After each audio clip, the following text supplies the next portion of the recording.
Hello friends, welcome to Centum Tutor. Cost Accounting MCQ multiple choice questions la inventory control and material issue procedure பத்தி இந்த வீடியோல பார்க்க போறோம். இதுல multiple choice questionsம் அதுல வரக்கூடிய options உடைய விளக்கத்தையும் நம்ம பார்க்கலாம்.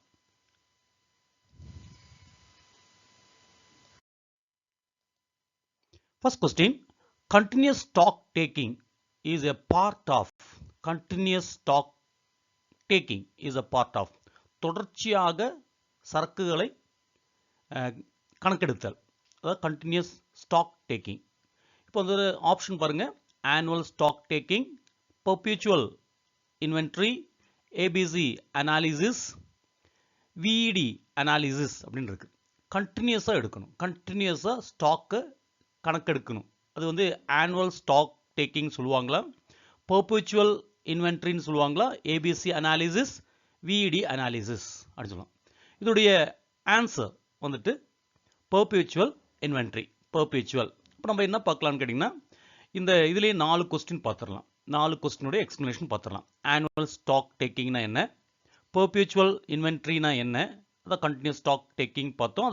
அதோடைய பாக்கி இருக்கக்கூடிய பாயிண்ட்ஸ் கூட பார்த்துடலாம். ஏபிசி அனாலிசிஸ்னா என்ன, விஇடி அனாலிசிஸ்னா என்னன்னு இப்போ பார்க்கலாம். ஃபர்ஸ்ட் பாருங்க, annual stock taking. Annual stock taking அதில் இருக்கு ஆனுவல்.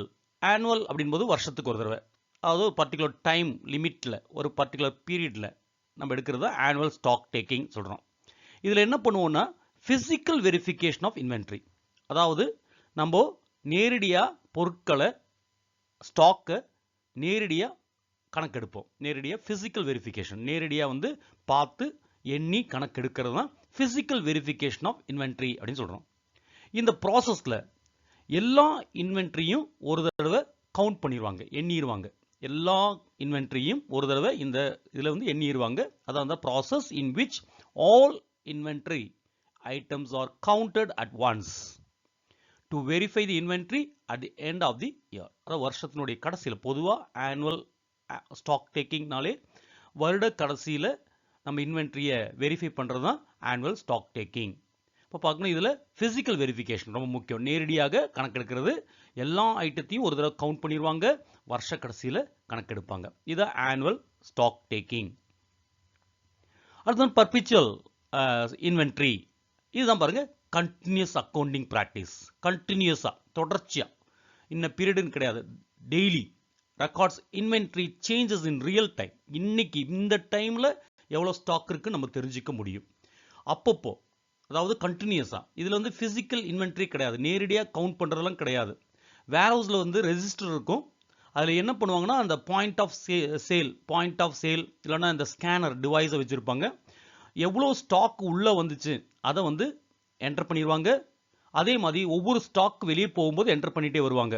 அப்போ என்ன ஆகும்னா, இப்போ அட் ப்ரெசென்ட் எவ்வளோ ஸ்டாக் இருக்குன்னு கிளியராக நம்மளுக்கு கிடைக்கும். அதான் சொல்றாங்க, a continuous accounting practice that records inventory changes in real time, no need of physical inventory, warehouse register, perpetual inventory using input devices such as point of sale and scanners, maintained by store department. இது கூட பார்க்கணும், perpetual inventory வந்து maintain பண்றது store department தான். அந்த store டிபார்ட்மெண்ட்ல பின் கார்ட்ஸும் store ledger இருக்கும். எந்த ஸ்டாக் உள்ள வந்தாலும் அதை என்டர் பண்ணிடுவாங்க. அதே மாதிரி அந்த ஸ்டாக் வெளியே போகும்போது எவ்வளோ போயிடுச்சுன்னு சொல்லி பாக்கி எவ்வளோ இருக்குன்றதும் என்டர் பண்ணிடுவாங்க. எப்போது எந்த டைம்ல வேணாலும் நம்மளுக்கு அந்த ஸ்டாக்கோடைய அளவு நம்மளுக்கு ஈஸியாக இதுலேருந்து தெரிஞ்சுக்கலாம். இதை பெர்பச்சுவல், கண்டினியூஸாக. ஆனுவல் ஸ்டாக் டேக்கிங்ன்றது வருஷத்துக்கு ஒரு தடவை ஃபிசிக்கலாகவே கணக்கெடுத்துருவாங்க, நேரடியாகவே கவுண்ட் பண்ணி கணக்கெடுப்பாங்க. இதில் நேரடியாக கவுண்ட் பண்ண மாட்டாங்க. ஸ்டாக் உள்ளே வரும்போது அதை என்டர் பண்ணிடுவாங்க, வெளியே போகும்போது என்டர் பண்ணிடுவாங்க. அப்போ பாக்கி ஸ்டாக் எவ்வளோ இருக்குன்னு நம்ம தெரிஞ்சுக்கலாம். அதான் பெர்பச்சுவல் இன்வென்ட்ரி அப்படின்னு சொல்கிறோம். இனி அடுத்து வந்து ஏபிசி அனாலிசிஸும் விஇடி அனாலிசிஸும் பார்க்கலாம். இந்த கொஸ்டின் பாருங்க, கண்டினியூஸ் ஸ்டாக் டேக்கிங். அப்போ கண்டினியூஸ் ஸ்டாக் டேக்கிங்ன்றது பெர்பச்சுவல் இன்வென்ட்ரின்னு இந்த எக்ஸ்பிளனேஷன்லேருந்து நம்ம தெரிஞ்சுக்கலாம். ஏபிசி அனாலிசிஸ் பாருங்க, இது ஸ்டாக் இஷ்யூவில் வந்து இந்த ஏபிசி அனாலிசிஸ் ஒன்று இருக்கு. இதில் வந்து ஸ்டாக்கை வந்து 3 கேட்டகரியா, 3 கேட்டகரிஸாக நம்ம கிளாஸிஃபை பண்ணுவோம், வகைப்படுத்துவோம். அதோடைய ரிலேட்டிவ் இம்பார்ட்டன்ஸ் வச்சு, முக்கியத்துவத்தை வச்சு, அந்த ஸ்டாக்குடைய ஒப்பீட்டு முக்கியத்துவத்தை வச்சு நம்ம பிரிப்போம்.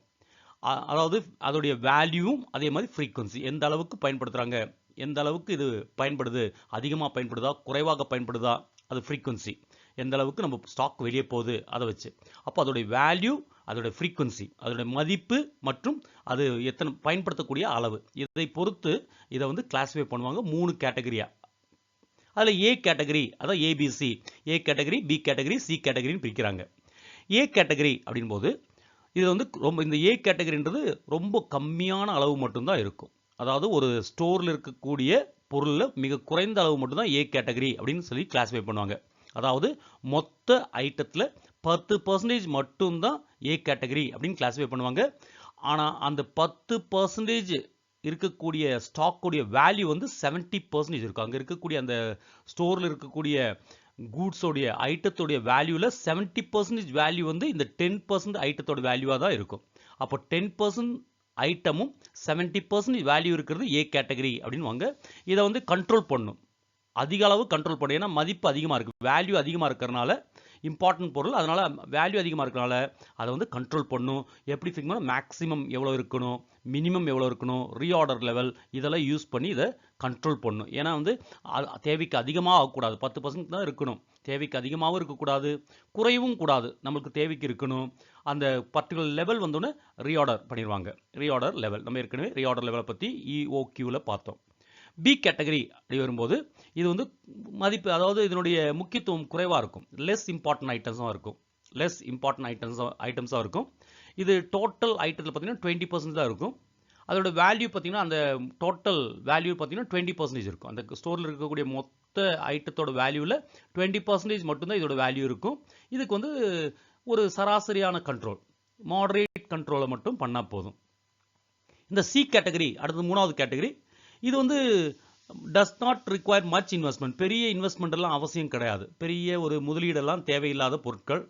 பார்த்தீங்கன்னா மொத்த ஐட்டம் பார்த்தீங்கன்னா அந்த குடோனில் இருக்கக்கூடிய அந்த ஸ்டோர் ஹவுஸ், வேர் ஹவுஸில் இருக்கக்கூடிய ஸ்டோரில் இருக்கக்கூடிய டோட்டல் ஐட்டத்தில் 70% ஐட்டம் இதாக தான் இருக்கும்.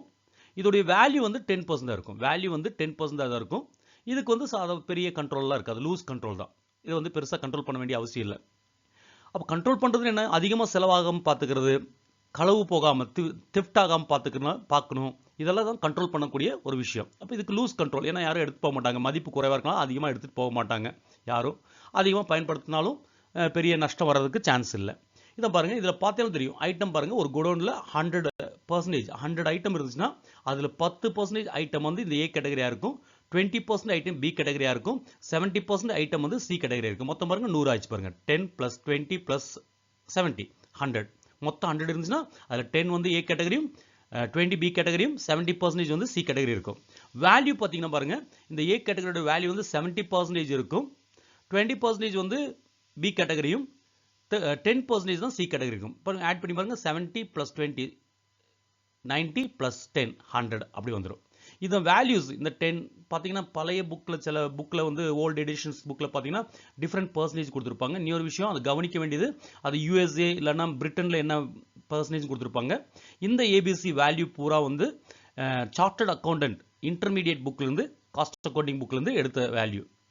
காஸ்ட் அக்கௌண்டிங் வந்து காஸ்ட் அக்கௌண்டிங் அண்ட் மேனேஜ்மெண்ட்டில் CA, chartered accountant, institute of chartered account of இந்தியாவோட புக்லேருந்து எடுக்கப்பட்ட வேல்யூஸ் தான். அப்போ பாருங்க, இது எப்படின்னா, ஒரு சாதாரண ஒரு கடை எடுத்தாலே, ஒரு மளிகை கடை எடுத்தாலே உங்களுக்கு பார்த்துக்கலாம், சில மதிப்புமிக்க பொருளெல்லாம் ஒரு குறிப்பிட்ட இடத்துல வச்சுருப்பாங்க. அது ரொம்ப கண்ட்ரோல், அது வந்து அதிக மதிப்பு இருக்கும், குறைந்த அளவு தான் இருக்கும், அது ஒரு குறிப்பிட்ட இடத்துல வச்சுருப்பாங்க. மீதி பொருளாக பார்த்தீங்கன்னா வெளியவே போட்டிருப்பாங்க. இப்போ வந்து உப்பு பார்த்தீங்கன்னா, உப்போ இல்லை இந்த கோலப்பொடியெல்லாம் பார்த்தீங்கன்னா கடைக்கு வெளியவே அடுக்கி வச்சுருப்பாங்க, வெளியவே கிடக்கும், அது பூட்டவெல்லாம் மாட்டாங்க, உள்ளே வந்து பூட்ட மாட்டாங்க. அது மதிப்பு குறைவானது, சி கேட்டகரி. அது வந்து அதிகமாக இருக்கும், மதிப்பு குறைவாக இருக்கும், வெளியே வச்சுருவாங்க, ஏன்னா அதுக்குன்னு இடம் ஒதுக்க வேண்டிய அவசியம் இல்லை. அதே டைமில் அதிக மதிப்பு மிக்க பொருளாக இருந்தால், இப்போ சாதாரண ஒரு மளிகை கடை எடுத்தீங்கன்னா முந்திரி பருப்பு, இந்த வாசனை திரவியங்கள்லாம் வந்து பார்த்தீங்கன்னா அதிக மதிப்பு இருக்கும், குறைந்த அளவு தான் இருக்கும், குறைந்த அளவு இருக்கும், ஆனால் மதிப்பு அதிகமாக இருக்கும். அதெல்லாம் மிக பாதுகாப்பாக ரொம்ப கண்ட்ரோலாக வச்சுருப்பாங்க. இதுதான் அந்த கேட்டகரியை வச்சு பிரிக்கிறது. அப்போ ஏபிசி அனாலிசிஸ் அப்படின் போது ரிலேட்டிவ் இம்பார்ட்டன்ஸை வச்சு கிளாஸிஃபை பண்ணுறது, அதோட வேல்யூ அண்ட் ஃப்ரீக்வன்சி வச்சு வேல்யூ பண்ணுறது. இந்த ஏ கேட்டகரி எவ்வளோ, பி கேட்டகரி எவ்வளோ, சி கேட்டகரி எவ்வளோன்னு பார்த்து வச்சிடணும். இதுதான் ஆப்ஜெக்ட் டைப் கொஸ்டின்ஸில் கேட்பாங்க. நெக்ஸ்ட் பாருங்க, VED analysis. VED vital, essential, desirable அப்படின்னு சொல்லி 3 பிரிக்கிறாங்க. ஏபிசி வந்து ஏபிசின்ற சாதாரண ஆல்பபெட்டை கொடுத்துட்டு அதை வந்து அதோடைய வேல்யூ ஃப்ரீக்வன்சி வச்சு பிரிக்கிறது. இது விஇடின்றது பாருங்க, அதுலேயே இருக்கு. வினா வைட்டல், அதிமுக்கியத்துவம் பெற்றது. இது தேவையானது, ஈன்றது தேவையானது. இது டிசைரபிள்னு விரும்பத்தக்கது. அப்போ வந்து இது எப்படின்னா, இது மெயினாக எதுக்கு யூஸ் பண்ணுறாங்க, அந்த விஇடி அப்படின்றது எதுக்கு அதிகமாக முக்கியத்துவமாக, அதாவது யூஸ்ட் பிரைமர்லி முதன்மையாக எங்கே பயன்படுத்துகிறாங்க, எதை கண்ட்ரோல் பண்ணுறதுக்கு பயன்படுத்துகிறாங்க அப்படின்போது ஸ்பேர் பார்ட்ஸை கண்ட்ரோல் பண்ணுறதுக்கு தான் யூஸ் பண்ணுறாங்க. இது ஞாபகம் வச்சுக்கோங்க. விஇடி அப்படின்போது இந்த கண்ட்ரோல் ஆஃப் ஸ்பேர் பார்ட்ஸ் அப்படின்னு ஞாபகம் வச்சுக்கணும். அதேமாதிரி வைட்டல், எசென்ஷியல், டிசைரபிள் அப்படின்னு ஞாபகம் வச்சுக்கணும். இதில் இந்த inventories are classified control by classified on the basis of its criticality for the production function and final product. பாருங்க, ஃபைனல் ப்ராடக்ட்டுக்கும் ப்ரொடக்ஷன் ஃபங்க்ஷனுக்கும், இறுதி பொருட்களுக்கும் உற்பத்தி செயல்பாடுகளுக்கும் அதிமுக்கியத்துவத்தை பொறுத்து அதை கிளாசிஃபை பண்ணுறாங்க. அதோடைய கிரிட்டிகாலிட்டி வச்சு பண்ணுறாங்க, எந்த அளவுக்கு முக்கியத்துவம் அப்படின்றத பற்றி இதை மூணாக வகைப்படுத்துகிறாங்க. இப்போ வைட்டல் அப்படின்னா அதிமுக்கியத்துவம் வாய்ந்தது. வைட்டல் நம்ம சொல்கிறோம், வைட்டல் ஆர்கன், நம்ம உடம்புல இருக்கக்கூடிய முக்கியமான ஆர்கன்ஸ் இருக்குது இல்லைங்க, இதயம், கிட்னி, இந்த மாதிரி சொல்கிறோம். அது வைட்டல் ஆர்கன்ஸ் அப்படின்போது எதுனா ஸ்பேஸில் வந்து இந்த ஸ்டாக் வந்து short time, even for a short time will stop production. இந்த ஸ்பேர் கிடைக்காம கொஞ்சம் டைம் ஆனால் கூட என்ன ஆகும்னா நம்ம ப்ரொடக்ஷன் பாதிக்கப்படையும். அப்போ இந்த ஸ்பேர் பார்ட்ஸ் எப்போதுமே நம்ம வந்து இருக்கணும், ரொம்ப அதிமுக்கியத்துவம் வாய்ந்தது. இந்த ஸ்பேர் பார்ட்ஸ் இல்லைன்னா நம்ம கொஞ்ச நேரம் கூட இல்லாமல் போனால் கூட அந்த ப்ரொடக்ஷன் வந்து ஸ்டாப் ஆகும். அந்த மாதிரி பொருட்கள் வந்து வைட்டல் அப்படின்னு சொல்லி கிளாஸிஃபை பண்ணிடுவாங்க. எசென்சியல்னா அதிமுக்கியத்துவம் கிடையாது, நாட் வைட்டல், ஆனால் அதோடைய அன்அவைலபிலிட்டி, அதாவது அது இல்லாமல் போயிடுச்சுன்னா நம்ம பொருளுடைய தரம் சப் ஸ்டாண்டர்டைஸ் ஆயிரும், தரம் குறைந்ததாக மாறி போயிடும். நம்மளுடைய ப்ரொடக்ஷன் ப்ராசஸ், உற்பத்தி செயல்பாடு வந்து லாஸ் ஆஃப் எஃபிஷியன்சி, அதனுடைய திறனை இழந்துவிடும் அப்படின்னு இருக்கலாம். இது பாருங்க, ப்ரொடக்ஷனே ஸ்டாப் ஆகும் வைட்டலில். ஆனால் எசென்சியல் பொருள் இல்லைன்னா ப்ரொடக்ஷனால ஸ்டாப் ஆகாது, ஆனால் நம்ம உற்பத்தி பண்ணக்கூடிய பொருளுடைய தரம் வந்து குறைஞ்சு போகலாம், சப் ஸ்டாண்டர்டைஸாக மாறலாம். இல்லைன்னா நம்ம ப்ரொடக்ஷன் ப்ராசஸ், உற்பத்தி செயல்பாட்டினுடைய திறன் வந்து திறனை இழக்கலாம், லாஸ் ஆகலாம். டிசைரபிள் அடுத்துன்னு, அது விரும்பத்தக்கது. இது வந்து ஆப்ஷனல். ஆப்ஷனல்னா அதாவது என்ன இருக்கலாம், ஆப்ஷனல் இன் நேச்சர். இது இல்லைனாலும் அன்அவைலபிலிட்டி, இது இல்லாமல் போனால் கூட ப்ரொடக்ஷன்லேயோ உற்பத்தியிலையோ எஃபிஷியன்சி லாஸ்லையோ அது திறன் இழக்கவோ ஆகாது, உற்பத்தியும் பாதிக்கப்படாது, திறனும் இழக்காது. இது வச்சுக்கலாம், அதாவது ஆப்ஷனல் தான், தேவை இருந்தால் பயன்படுத்திக்கலாம், இல்லாட்டி வேண்டாம். அதனால எந்தவித பாதிப்பும் ஏற்படாததெல்லாம் அதாவது டிசைரபிள் அப்படின்னு சொல்கிறோம். இதான் அந்த பொருளுடைய முக்கியத்துவத்தை வச்சு நம்ம வந்து இந்த விஇடி அனாலிசிஸ் அப்படி பண்ணுறோம். பொருளை கண்ட்ரோல் பண்ணுறதுக்கு பிரித்து வச்சுருக்கோம். பொருளை வந்து எல்லா பொருளையும் ஒன்றா வைக்காமல் பிரித்து வச்சுருப்போம். அதிமுக்கியத்துவம் வாய்ந்த பொருட்கள், தேவையான பொருட்கள், அதாவது விரும்பத்தக்க பொருட்கள் அப்படின்னு சொல்லி பிரித்து வச்சுருப்போம். அதனுடைய கிரிட்டிகாலிட்டியை யூஸ் பண்ணி ப்ரொடக்ஷன் ஃபங்க்ஷனில் அதோடைய கிரிட்டிகாலிட்டி, அதோடைய முக்கியத்துவத்தை பொறுத்து நம்ம பிரித்து வச்சுருப்போம். மெயினாக எங்கே பயன்படுத்துவோம் பார்த்து வச்சுக்கோங்க, ஸ்பேர் பார்ட்ஸ். அடுத்து பாருங்க, second question, bin card is maintained by. நம்ம ஏற்கனவே ஃபர்ஸ்ட் இதிலே பார்த்தோம், பின் கார்டு அப்படின்னு பார்த்தோம். பின் கார்டை வந்து யார் மெயின்டைன் பண்ணுவா அப்படின்னு கேட்டிருக்காங்க. அக்கௌண்ட்ஸ் டிபார்ட்மெண்ட்டா, காஸ்டிங் டிபார்ட்மெண்ட்டா, ஸ்டோர்ஸ் டிபார்ட்மெண்ட்டா, பர்ச்சேஸ் டிபார்ட்மெண்ட்டா அப்படின்னு பார்க்கும்போது இந்த பின் கார்டை வந்து மெயின்டைன் பண்ணுறது வந்துட்டு ஸ்டோர்ஸ் டிபார்ட்மெண்ட் தான் பின் கார்டை மெயின்டைன் பண்ணுவாங்க. இப்போ நம்ம என்ன பார்க்கலாம்னா, இதில் account department, costing department, stores department, purchase டிபார்ட்மெண்ட்னா நம்மளுக்கு தெரியும், ஒரு டிபார்ட்மெண்ட், அதெல்லாம் உங்களுக்கு தெரியும், துறைகள், வெவ்வேறு துறைகள், ஒரு கம்பெனியில் இருக்கக்கூடிய வெவ்வேறு துறைகள் அப்படின்னு தெரியும். இப்போது நம்ம பார்க்க வேண்டியது பின் கார்டு அப்படின்னா என்ன அப்படின்னு பார்த்துடலாம். பின் கார்டு பாருங்கள், இது வந்து ஆக்சுவலி பின் கார்டு அப்படின்போது நம்ம வேஸ்ட் பின் அப்படின்னு சொல்கிற மாதிரி தான், வேஸ்டெல்லாம் போட்டு வைக்கக்கூடிய ஒரு பெட்டி.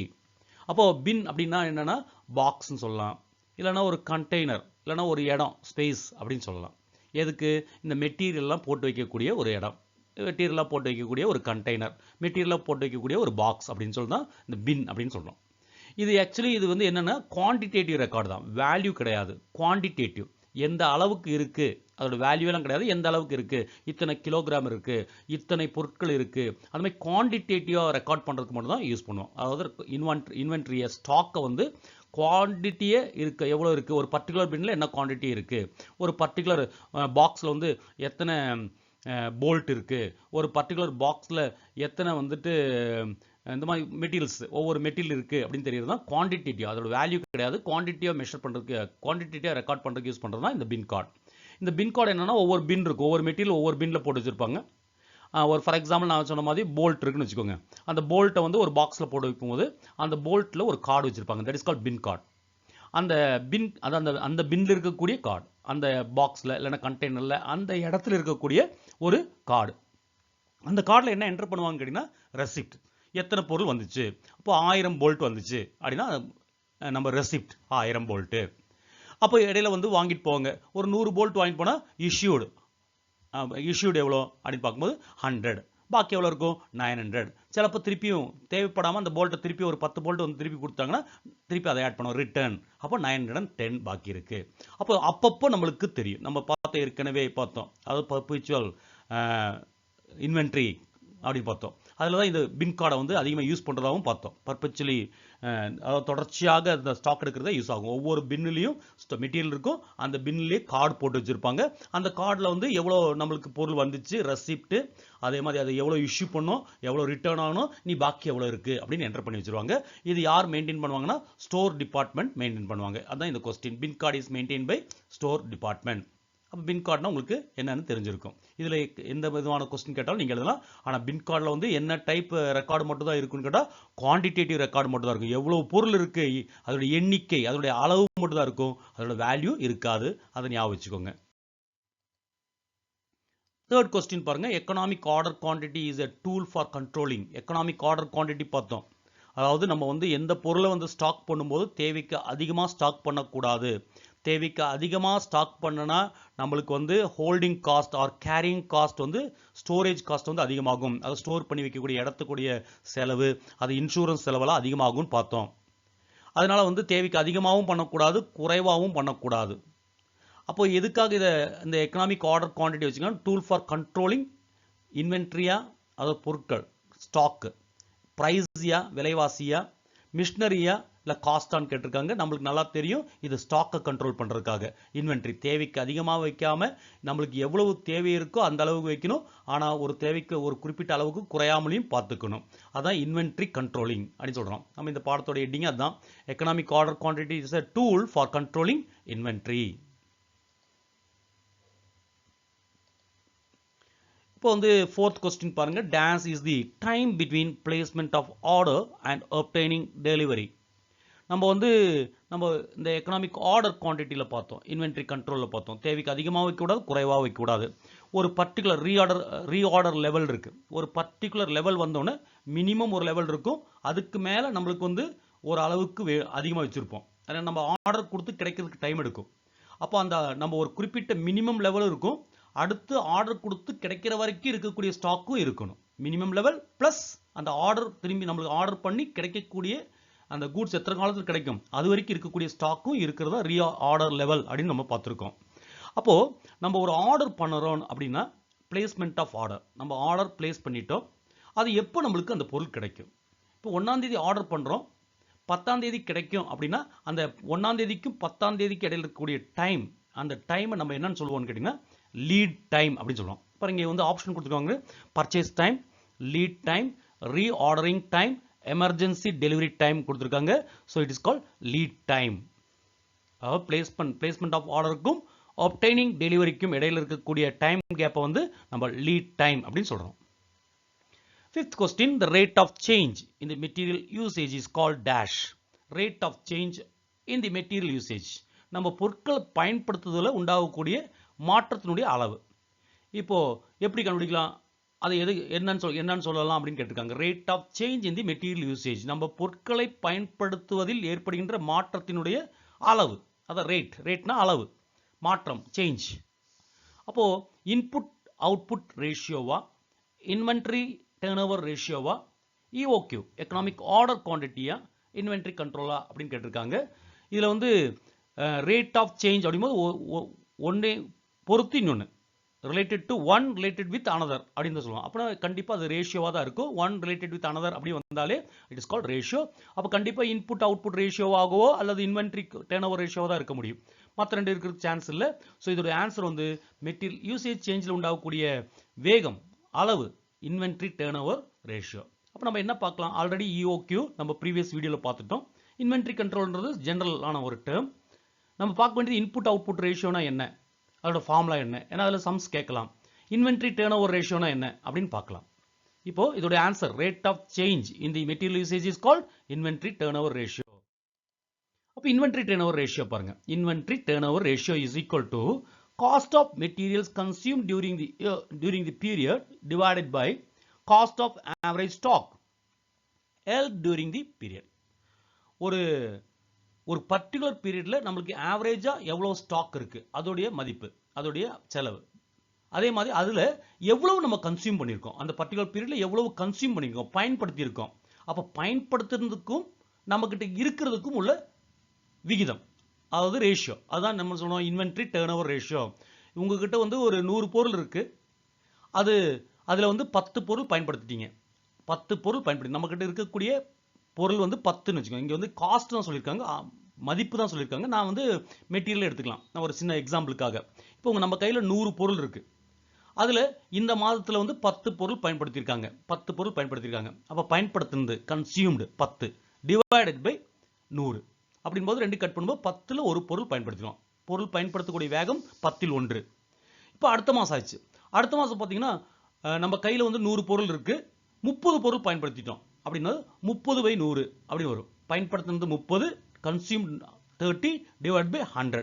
கட் பண்ண என்னன்னா 3 பை 10ன்னு வரும். அதாவது 10ல் 3 பொருளை பயன்படுத்தியிருக்கோம். அப்போ கடந்த மாதத்துல 10ல் 1 தான் பயன்படுத்தணும், இந்த மாதத்துல 10ல் 3 பயன்படுத்தியிருக்கோம்னா நம்ம அந்த இன்வென்ட்ரி டர்ன் ஓவர், அந்த சரக்கு போகக்கூடிய அளவு, டர்ன் ஓவர் கூடிய அளவு வந்து இந்த மாதம் அதிகம். ஏன்னா 10ல் 3 பயன்படுத்தியிருக்கோம், கடந்த மாதத்துல 10ல் 1 தான் பயன்படுத்தணும், இந்த மாதம் அதிகமாக டிமாண்ட் இருக்கு அப்படின்னு தெரிஞ்சுக்கலாம். அப்போ இதை எதுக்கு யூஸ் பண்ணுவோம்னா டர்ன் ஓவர், எந்த பொருள் அதிக அளவில் செயல்படப்படுகிறது அப்படி தெரிஞ்சுக்கலாம். Use to compare turnover of different items. ஒவ்வொரு பொருளும் எவ்வளோ இருக்கு, எவ்வளோ பயன்படுத்துறாங்க அப்படி தெரிஞ்சுக்கலாம். எந்த பொருள் அதிக அளவில் நம்மளுக்கு டர்ன் ஓவர் ஆகுது அப்படின்னு தெரிஞ்சுக்கலாம். Use to compare turnover of different items. அதுமாதிரி ஒரு இன்வென்ட்ரி பர்ஃபார்மன்ஸை தெரிஞ்சுக்கலாம், மெஷர் பண்ணலாம். அதாவது இப்போ நம்ம பார்த்தோம் எந்த பொருள் அதிகமாக செலவிடப்படுது அப்படின்னு பார்க்கலாம். இதை வந்துட்டு நம்ம என்ன சொல்றோம்னா நம்ம மோடு அப்படின்னு ஸ்டாட்டிஸ்டிக்ஸ்ல யூஸ் பண்ணுவோம். மோடு இப்போ வந்து ஒரு ஷூ கடை அப்படின்னு வந்து ஒரு கடை வைக்கிறோம், ஒரு ஷூ கடை வைக்கிறோம். நம்ம வந்து ஃபர்ஸ்ட் கடை வைக்கிறோம்னா எல்லா, இப்போ ஃபார் எக்ஸாம்பிள் ஒரு ஷூ இருக்குன்னா அந்த ஷூ வந்து எல்லா சைஸ் ஷூவும் கொண்டு வந்து வைப்போம். எல்லா சைஸ் ஷூவும் ஒரு 10ன்னு வாங்கி வைக்கிறோம்னு வச்சுக்கோங்க. எல்லா சைஸ்லையும் 4 size, 5 size, 6 size, 7 size, 8 size, 9 size, 10 சைஸ்லையும் ஒவ்வொன்றிலையும் 10 ஐட்டத்தை கொண்டு வைக்கிறோம். அதுக்கப்புறம் நம்ம என்ன பண்ணுவோம்னா ஃபர்ஸ்ட் தொடங்கும் போது அதுக்கப்புறம் நமக்கு ஒரு ஐடியா கிடைச்சிடும். என்ன கிடைக்குன்னா எந்த ஷூ அதிக அளவில் சேல்ஸ் ஆகுது, எந்த சைஸ் அதிக அளவில் சேல்ஸ் ஆகுதுன்னு தெரிஞ்சிடும். ஃபார் எக்ஸாம்பிள் 8 சைஸ் வந்து காமனாக அதிக அளவில் சேல்ஸ் ஆகுதுன்னா அந்த பொருளை அதிகமாக கொண்டு வந்து வைப்போம். 10 சைஸ் உடைய ஷூ வந்து ரொம்ப கம்மியாக போகுதுன்னா அடுத்த தடவை 10 சைஸ் ஷூ வந்து கம்மியாக்கிடுவோம். அதான் மெஷரிங் இன்வென்ட்ரி பர்ஃபார்மன்ஸ். இன்வென்ட்ரியோட பர்ஃபார்மன்ஸ் அதை மெஷர் பண்ணிடுவோம். அப்போ நம்மளுக்கு என்ன தெரிஞ்சுக்கலாம்னா high inventory turn over ratio இருந்துச்சுன்னா, high inventory turn over ratio இருந்துச்சுன்னா அதை எதை இண்டிகேட் பண்ணுதுன்னா அந்த மெட்டீரியல் ஃபாஸ்ட்டாக மூவ் ஆகுது அப்படின்னு தெரிஞ்சுக்கலாம். Low turn over ratio indicate பண்ணுது எதை இண்டிகேட் பண்ணுன்னு கேட்டீங்கன்னா அதில் வந்து ஓவரா இன்வெஸ்ட் பண்ணியிருக்கோம். லோ டர்ன் ஓவர், அதில் வந்து அதிகமாக நம்மளுக்கு போகிறது இல்லை, அந்த ஸ்டாக் வந்து அப்படியே கிடக்குது, அதிகமாக போகிறதே இல்லை. அப்போ அதில் நம்ம அதிக அளவு இன்வெஸ்ட் பண்ணிட்டு வச்சிருக்கோம், நம்ம இன்வெஸ்ட்மெண்ட் வந்து லாக் ஆகி போயிடுச்சு, நம்ம ஒர்க்கிங் கேபிட்டல் வந்து லாக் ஆகி போயிடுச்சு, நம்ம வந்து பயன்படுத்தக்கூடிய நம்ம பணம் வந்து அங்கே முடங்கி போயிருக்கு அப்படின்னு தெரிஞ்சுக்கலாம். அப்போது இதிலிருந்து நம்ம என்ன பண்ணலாம்னா எந்த பொருள் அதிகமாக வைக்கணும், எந்த பொருள் குறைவாக வைக்கணும் அப்படின்னு நம்ம தெரிஞ்சுக்கலாம். அதுக்கு தகுந்த மாதிரி நம்ம இன்வென்ட்ரியை கண்ட்ரோல் பண்ண முடியும். இதுதான் இன்வென்ட்ரி டர்ன் ஓவர் ரேஷியோ. அடுத்து பார்த்தீங்கன்னா இன்புட் அவுட்புட் ரேஷியோ. இது வந்து இன்வென்ட்ரி கண்ட்ரோலுக்கு யூஸ் பண்ணுறது. இதுவும் இதில் வந்து ஆக்சுவல் கன்சப்ஷனுக்கும் ஸ்டாண்டர்ட் கன்சப்ஷனுக்கும் உள்ள கம்பேர் பண்ணுறது. அதாவது ஸ்டாண்டர்ட் கன்சப்ஷனா இந்த பொருள் இவ்வளவு செலவிடப்படும் அப்படின்னு வச்சிருப்பாங்க, ஒரு அளவு வச்சிருப்பாங்க, நம்ம ஏற்கனவே தீர்மானிக்கப்பட்டது. இந்த பொருள் 10 பயன்படுத்தப்படும் ஸ்டாண்டர்ட் கன்சப்ஷன். இப்போ ஆக்சுவலாக எவ்வளோ அந்த ஒரு பர்டிகுலர் இந்த மாதம் 10 பொருள் பயன்படுத்தப்படும் அப்படின்னு நம்ம ஒரு திட்டம் போட்டிருப்போம். பார்த்தீங்கன்னா நீங்கள் வந்து ஆக்சுவலாக அந்த மாதம் முடியும் போது நம்ம கணக்கெடுத்து பார்ப்போம். 8 பொருள் தான் பயன்படுத்தப்பட்டிருக்கு அப்படின்னு தெரிஞ்சுக்கலாம். 8 பொருள் பயன்படுத்து, அதை 2 கம்பேர் பண்ணலாம். அப்போ 2 பொருள் பயன்படுத்தல. சிலப்போ வந்து 10 பொருள் பயன்படும் அப்படின்னு வச்சிருப்போம், 12 பொருள் பயன்படுத்தப்பட்டிருக்கும், 2 பொருள் அதிகமாக பயன்படுத்தப்பட்டிருக்கு. என்ன காரணம்? அப்போ இது நம்ம வந்து ஒரு மெட்டீரியல் வந்து நம்மளுக்கு வந்து ஃபேவரபிளாக இருக்கா, அதோட யூசேஜ் வந்து ஃபேவரபிளாக இருக்கா இல்லை அட்வர்ஸாக இருக்கா நம்மளுக்கு தெரிஞ்சுக்கலாம். நம்மளுக்கு சாதகமாக இருக்கா இல்லை சாதகமற்றது இருக்கா அப்படின்னு தெரிஞ்சுக்கிறதுக்கு தான் இந்த இன்புட் அவுட்புட் ரேஷியோவை பயன்படுத்துகிறோம். அதாவது இன்புட் அவுட்புட் ரேஷியோட ஃபார்முலா பாருங்க. Quantity of input of material to production divided by standard material content of the actual output. இதுதான் இதோடைய ஃபார்முலா பாருங்க. quantity of input of material to production. உற்பத்திக்கு நம்ம எவ்வளவு மெட்டீரியல் எவ்வளவு quantity of material கொடுக்கிறோம் இன்புட் பண்றோம் divided by standard material content of the actual output. actual outputல ஸ்டாண்டர்டா அந்த மெட்டீரியல் எவ்வளவு இருக்கு அப்படினு தெரிஞ்சுக்கிறது தான் இதோட இன்புட் அவுட்புட் ரேஷியோ. அடுத்து 6th question பாருங்க. Dash technique is a selective control of material. எந்த டெக்னிக் வந்து selective control of material material செலக்டிவா தேர்ந்தெடுக்கப்பட்ட ஒரு கட்டுப்பாடு அப்படின்னு எதை சொல்லலாம் அப்படின்னு சொல்றாங்க. ஏபிசியா, இன்வென்ட்ரி டர்ன் ஓவர் ரேஷியோவா, இன்புட் அவுட்புட் ரேஷியோவா, இல்ல இஓக்யூவா அப்படின்னு கேட்டிருக்காங்க. ஸோ இதோட செலக்டிவா நம்ம ஏற்கனவே பார்த்தோம். செலக்டிவா அதோட வேல்யூ அதோட ஃப்ரீக்வன்சி வச்சு கால்குலேட் பண்றது வந்துட்டு ஏபிசி அனாலிசிஸ் அப்படி பார்த்தோம். ஏன்னா அதோடைய பயன்பாடு அதோடைய மதிப்பை வச்சு தான் நம்ம ஏபிசி அப்படின்னு சொல்லி கேட்டகரைஸ் பண்றோம். ஸோ ஏபிசி அனாலிசிஸ்ன்றது ஒரு டெக்னிக். எதுக்கு பயன்படுத்துறோம்னா செலக்டிவ் கண்ட்ரோல் ஆஃப் மெட்டீரியல். எந்த மெட்டீரியலுக்கு அதிக கண்ட்ரோல் கொடுக்கணும், ஏ கேட்டகரியில் இருக்கக்கூடிய மெட்டீரியலுக்கு அதிக கண்ட்ரோல் கொடுப்போம். காரணம் அது வந்து குறைந்த அளவு தான் இருக்கும், ஆனா மதிப்பு ரொம்ப அதிகமா இருக்கும். 10% தான் இருக்கும், அதோட மதிப்பு வந்து 70% தான் இருக்கும்னு பார்த்தோம் ஸ்டோர்ல மொத்தத்துல. அப்போ அதுக்கு அதிகமான கண்ட்ரோல் கொடுக்கணும். அதே டைம் சி கேட்டகரின்றது ரொம்ப லூஸ் கண்ட்ரோல் இருந்தா போதும். பி கேட்டகரின்றது ஒரு மாடரேட் கண்ட்ரோல் இருந்தா போதும். So selective control of material அப்படின்ற டெக்னிக் வந்து ஏபிசி தான் யூஸ் பண்ண போறோம். அதே மாதிரி பி பார்த்தீங்கன்னா இன்வென்ட்ரி டர்ன் ஓவர் ரேஷியோ பார்த்துட்டோம். இன்புட் அவுட்புட் ரேஷியோ எதுக்கு யூஸ் பண்றோம்னு பார்த்துட்டோம். இஓக்யூ எக்கனாமிக் ஆர்டர் குவான்டிட்டி என்னன்னு பார்த்துட்டோம். 7th question பாருங்க. Fragments of materials that are left from certain type of manufacture is called dash. ஒரு குறிப்பிட்ட உற்பத்தி செய்யும் பொழுது குறிப்பிட்ட பொருளை ஒரு குறிப்பிட்ட விதத்தில் உற்பத்தி பண்ணும்போது என்ன ஆகும்னா அதிலிருந்து கிடைக்கக்கூடிய fragments சிதறல்கள் அதாவது சிதறல்கள் கிடைக்கும். அதிலிருந்து சில பொருள்லாம் கிடைக்கும். ஃபார் எக்ஸாம்பிள் நம்ம இப்போ தங்கமே நம்ம வந்து தங்க கடையில் வந்துட்டு பார்த்தீங்கன்னா தங்கத்தை எடுத்து தங்க கட்டியை எடுத்துட்டு செயினாவும் வளையலாவும் மோதிரமாவும் மாற்றும் பொழுது நம்ம ஏசுவோம் வேஸ்டேஜ் அப்படின்னு சொல்லுவோம். வேஸ்டேஜ் கிடையாது, வேஸ்ட் கிடையாது, எங்கேயும் போகாது. ஆக்சுவலி அதுலேருந்து என்ன ஆகும்னா மீதி கிடைக்கும், பயன்படுத்தணும் போக மீதி கிடைக்கும். இதே ஒரு தகர கம்பெனி ஒரு பெரிய ஒரு இரும்பு கம்பெனியாக இருந்தால் அந்த ஷீட்டெல்லாம் வெட்டும் போது அதுலேருந்து மீதி பீஸ் எல்லாம் கிடைக்கும்.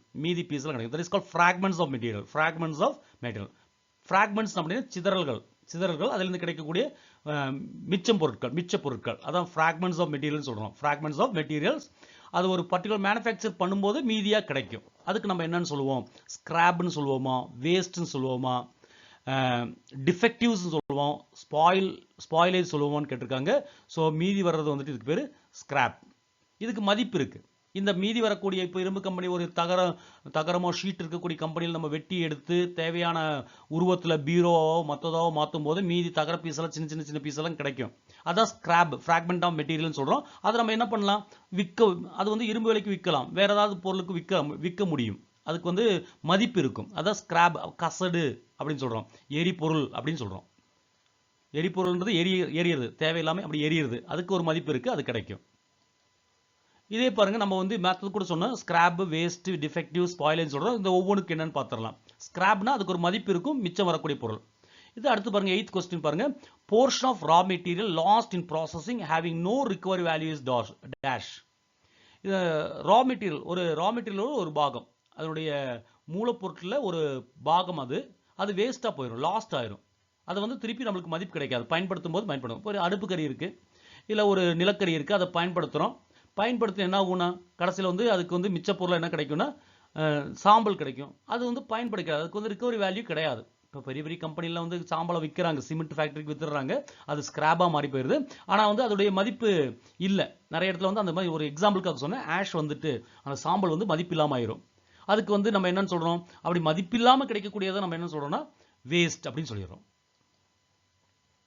வேஸ்ட் அடிச்சிடும். இப்போ ஸ்கிராப் பாருங்க, மிச்சம் மீதியெல்லாம் வரும், அதை நம்ம வந்து விற்க முடியும். விற்றா அதுக்கு ஒரு மதிப்பு இருக்கு, அது ஸ்கிராப், அது ஃப்ராக்மெண்ட் ஆஃப் மெட்டீரியல்.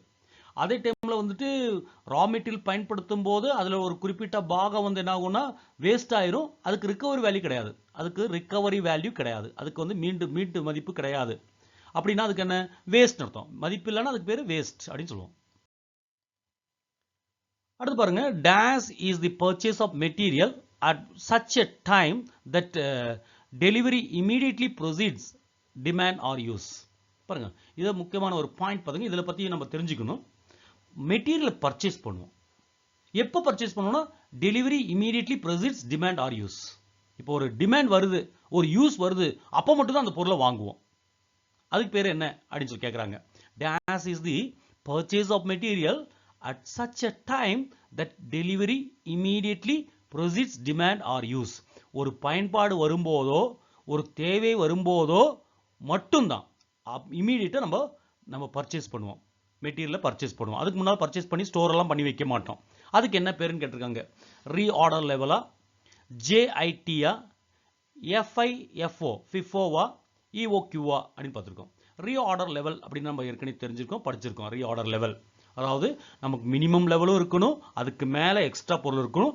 ஒரு குறிப்பிட்ட அளவுக்கு வந்துருச்சுன்னா ஸ்டாக், நம்ம கிட்ட இருக்கக்கூடிய ஸ்டாக் ஒரு குறிப்பிட்ட அளவு வந்துச்சுன்னா நம்ம ரீஆர்டர் பண்ணுவோம், ஆர்டர் பண்ணி வாங்கி வைப்போம். அதுதான் ரீஆர்டர் லெவல் அப்படின்னு பார்த்துருக்கோம். அதுமாதிரி FIFO first in first out, first வரக்கூடிய பொருள் ஃபர்ஸ்ட் நம்ம கொடுத்துருவோம். ஃபர்ஸ்ட் இன் ஃபர்ஸ்ட் அவுட் அப்படின்னு சொல்லிட்டு ஸ்டாக் கண்ட்ரோலில், ஸ்டாக் இஷ்யூவில் அது ஒரு method. EOQ economic order quantity அப்படின்றது என்னன்னு பார்த்துட்டோம். ஜேஐடி அப்படின்னா என்னன்னு பார்க்கணும். இதோட ஆன்சர் வந்து ஜேஐடி. அப்போ JIT is the purchase of material at such a time that delivery immediately precedes demand or use. ஒரு தேவை வரும்போதோ ஒரு பயன்பாடு வரும்போதோ, அது வரும்போது மட்டும்தான், அது தொடர்ச்சியா மட்டும்தான் நம்ம பொருளை வந்து வாங்குவோம். அதுக்கு முன்னால் வாங்கி ஸ்டோர் பண்ணி வைக்க மாட்டோம். That is called JIT. அப்போ ஜேஐடினா என்னன்னு பார்த்துடலாம். ஜஸ்ட் இன் டைம் அப்படின்னு அர்த்தம். ஜஸ்ட் இன் டைம், அந்த டைம் வரும்போது மட்டும்தான். இன்வென்ட்ரி மேனேஜ்மெண்ட்ல just in time inventory management சொல்லுவோம். இதில் பாருங்க, இதோட அப்ரோச் என்னன்னா ஜீரோ இன்வென்ட்ரிஸ் இன் ஸ்டோர்ஸ்.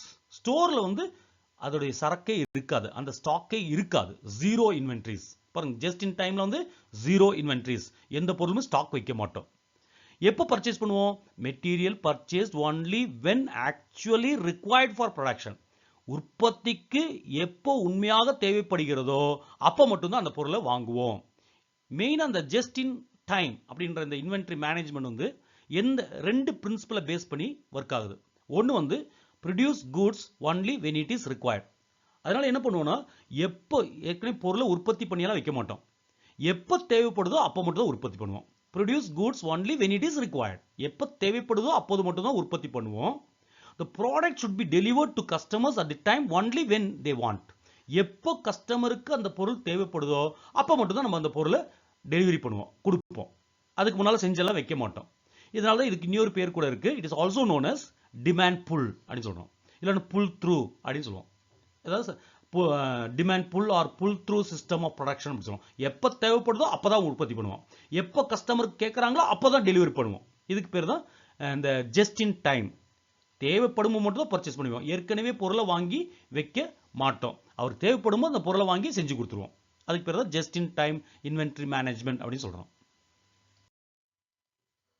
Question number 10 பாருங்க.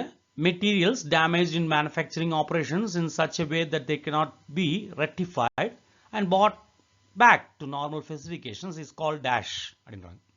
நம்ம ஏற்கனவே பார்த்தோம் ஸ்கிராப்னா என்ன, வேஸ்ட்னா என்ன, டிஃபெக்டிவ்ஸ்னா என்ன, ஸ்பாயிலேஜ்னா என்ன, இது பார்க்கணும்.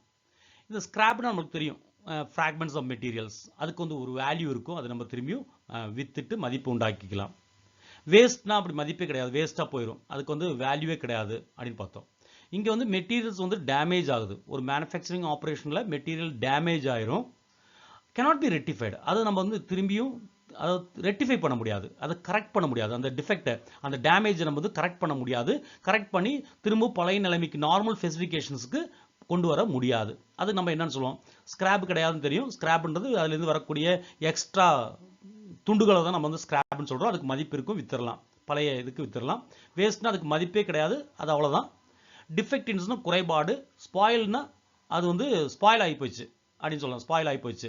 அப்போ இங்கே ரெண்டு விஷயம் தான் இருக்குது, டிஃபெக்டிவ் ஆர் ஸ்பாயிலேஜ். அப்போ மெட்டீரியல் டேமேஜ் ஆகி போயிடுச்சு, அந்த டேமேஜை ரெக்டிஃபை பண்ண முடியாது, அதான் முக்கியம். மெட்டீரியல் டேமேஜ் ஆயிடுச்சு, ஆனால் ரெக்டிஃபை பண்ணணும், திருத்த முடியாது அப்படின் போது அதுக்கு பேர் தான் ஸ்பாயிலேஜ் அப்படின்னு சொல்கிறோம். பாருங்கள் என்ன வித்தியாசம் பாருங்கள், சின்ன சின்ன வித்தியாசம் தான், அதுக்கு பேர் ஸ்பாயிலேஜ் அப்படின்னு சொல்கிறோம். அடுத்த கொஸ்டின் பாருங்கள், 11th question. Portion of production, ஒரு உற்பத்தியில் ஒரு பாகம் which can be rectified at some extra cost of reoperation is called. ஒரு ப்ரொடக்ஷனில் ஒரு பாகம், அதை என்ன பண்ண முடியும்னா ரெக்டிஃபை பண்ணிக்கலாம். அது வந்து டேமேஜ் ஆகிருக்கும், அது நம்ம கொஞ்சம் கூட எக்ஸ்ட்ரா காஸ்ட் ஆஃப் ஆப்ரேஷன் பண்ணி கொஞ்சம் கூட வேறு விதமாக மறு ஆப்ரேஷன் மூலம் மறு செயல்பாட்டு மூலமாக அதை என்ன பண்ண முடியும்னா அதில் வரக்கூடிய குறைபாடுகளை வந்து நம்ம ரெக்டிஃபை பண்ண முடியும். அப்படின்னா அந்த பொருளை என்ன சொல்லுவோம், ஸ்கிராப்னு சொல்லுவோமா, வேஸ்ட் சொல்லுவோமா, டிஃபெக்டிவ்னு சொல்லுவோமா, ஸ்பாயிலேஜ் சொல்லுவோமான்னு கேட்டிருக்காங்க. நம்மளுக்கு ஏற்கனவே தெரியும், துண்டுகள் வந்தால் ஸ்கிராப்பு, அந்த துண்டுகளுக்கு மதிப்பில்லாமல் இருந்துச்சுன்னா அதுக்கு பேர் வேஸ்ட்டு. அதே மாதிரி அந்த டேமேஜ் ஆகி அந்த டேமேஜை நம்ம நார்மலாக மாற்றவே முடியாது, ரெக்டிஃபை பண்ணவே முடியாதுன்னா அது ஸ்பாயிலேஜ். ரெக்டிஃபை முடியும், நம்ம குறைபாடு வந்துச்சு ஆனால் ரீஆப்ரேஷன் பண்ணி அதை நம்ம ரெக்டிஃபை பண்ண முடிஞ்சா தட் இஸ் கால்ட் டிஃபெக்டிவ் அப்படின்னு சொல்கிறோம். இப்போ 4 அதில் வரக்கூடிய 4 ஸ்கிராப், வேஸ்ட், டிஃபெக்டிவ்ஸ், ஸ்பாயிலேஜ்னா என்னன்னு தெரியும். ஒரு சின்ன வித்தியாசத்தில் எல்லாமே ஒரே மாதிரி தான் நமக்கு தெரியும், ஆனால் எல்லாத்துக்குமே வேறுபாடு இருக்குது, அதை பார்த்து வச்சுக்கோங்க.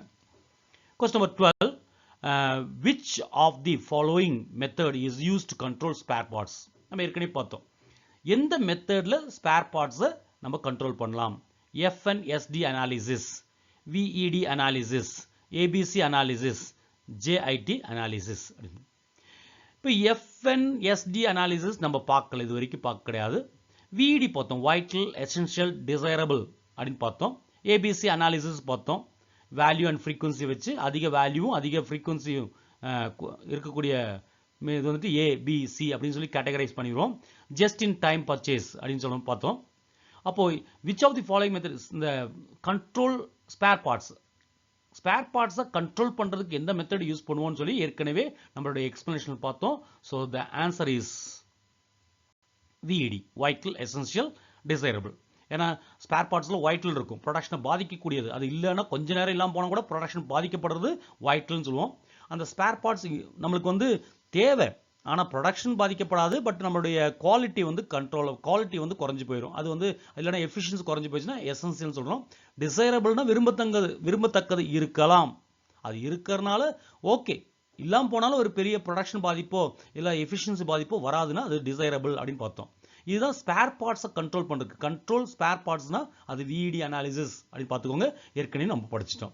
இப்போ இதில் பார்த்தும்போது VED அனாலிசிஸ் நம்ம ஏற்கனவே பார்த்தோம், JIT பார்த்துட்டோம், ABC அனாலிசிஸ் பார்த்துட்டோம். அப்போ இதில் பார்க்காது வந்து FNSD. இதில் கொஸ்டினுக்கு ஆன்சர் கிடையாது, பட் இதை பற்றி தெரிஞ்சுக்கணும். இந்த FNSD அப்போ அனாலிசிஸ்னா என்னன்னு அடுத்து தெரிஞ்சுக்கலாம். பாருங்க, FNSD அனாலிசிஸ் அப்படின் போது பாருங்க இதுலேயே இருக்கு.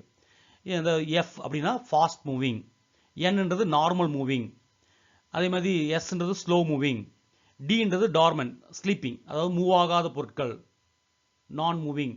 இதெல்லாம் வந்து இன்வென்ட்ரி டேர்ன் ஓவர் வச்சு பார்க்குறோம். இன்வென்ட்ரி டேர்ன் ஓவர், எந்த அளவுக்கு ஸ்டாக் பயன்படுது, ஒரு ஐட்டம் பயன்படுது, எந்த அளவுக்கு ஒரு ஸ்டாக் வந்து யூஸ் ஆகுது, அந்த மாதிரி இன்வென்ட்ரியோடைய டேர்ன் ஓவருடைய பேசிஸில் தான் நம்ம இந்த 4ஆக கிளாஸிஃபை பண்ணுறோம். சில இடத்துல வந்து இப்படி இருக்காது, FNS மட்டும் தான் இருக்கும். அது என்ன யூஸ் பண்ணுறாங்க, ஃபாஸ்ட் மூவிங், நான் மூவிங், அப்புறம் வந்து ஸ்லோ மூவிங் அப்படின்னு சொல்கிறாங்க. இந்த டியை வந்து டோர்மெண்ட்டை வந்துட்டு நார்மல் கூட சேர்த்திடுறாங்க, FNS.